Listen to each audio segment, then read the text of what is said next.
Here's a spatula. Let's go ahead and just do some basic calligraphy on the edge of this.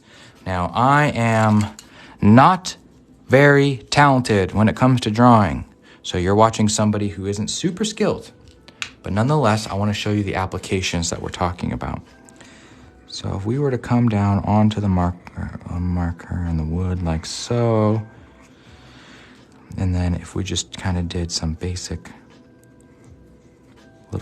like a little vine type of thing coming off here like so.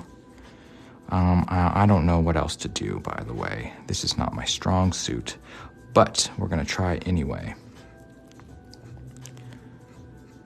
All right, and this is just a maple spatula, you guys, a maple spatula. And I know it's kind of hard to see, but this wood is really, really light, okay?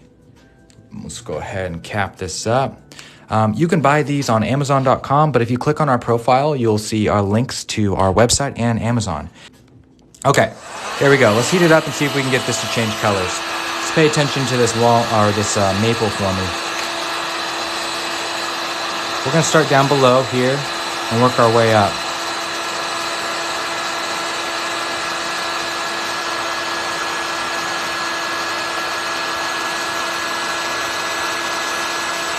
Oh yeah, it's working.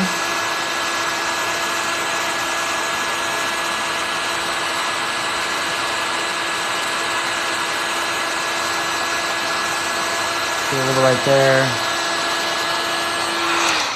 Looks like I was a little uneven in my application, but nonetheless, we were able to draw something on our spatula.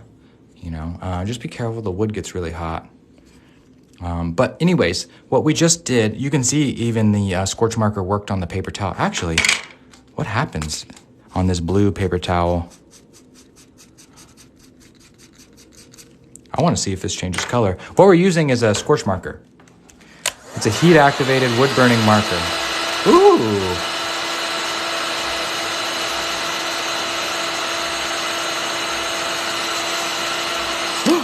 Whoops. It got a little hot right there. Did you see that? But anyways, nice.